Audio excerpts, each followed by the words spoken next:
Sigurisht që nuk e përjeton këtë lloj stresi.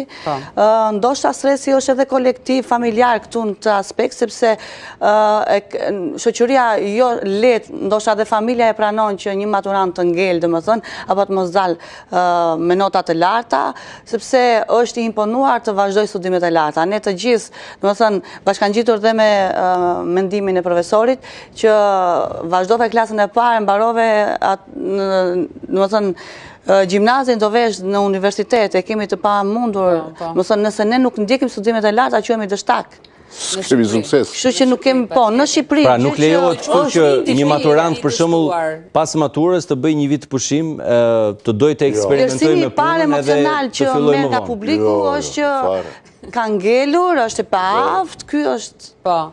Dhe kjo nis që nga familja pra, kjo nis pikërisht, ti quhesh dështak, ti quhesh i dështuar. Po të shikon edhe prindrit bëjnë maksimumin për të shkolluar një fëmijë. Domethënë gjithçka, shesin mundësi çdo gjë që kanë pasurinë e tyre dhe sakrifica nga më të ndryshme vetëm që të shkojnë në shkollë. Pastaj a ja del as ja del është e tjetër, por është turp se shiko.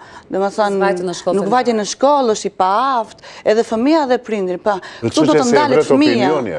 Ai mendon për opinionin, si jeton për veten. Si jeton për veten. Jo, ai e ka të mbartur, më fal, nga e kaluara, jo, prindi vet e ka të mbartur nga prindrit e mi, që thoshte që nëse vajza ngelet në derë, nuk merr një burr të hajrit, do marrë një burr që do jetë i varfër, me cilin do bëj 3-4 fëmijë, se kjo që e ideja, që punëtorët bëni më shumë fëmijë, intelektualët bëni më pak fëmijë, edhe drejt diku edhe ishte e vërtet, nuk mund ta mohojnë.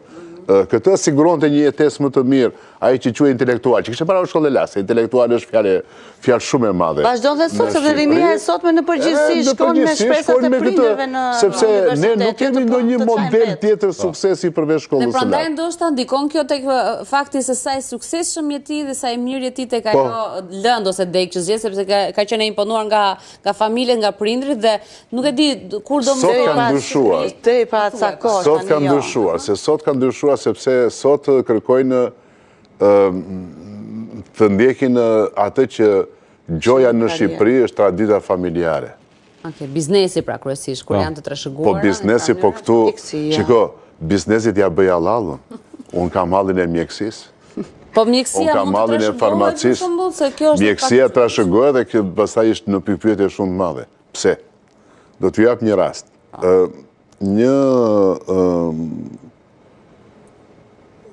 Një e njohura ime vjen më takon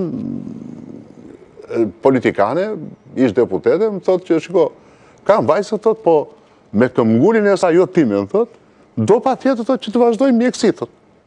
Dhe shkurt ajo, thotë, humbi jetën i ati në vit të parë, ka rënë në mesatare mentaliteti prindit.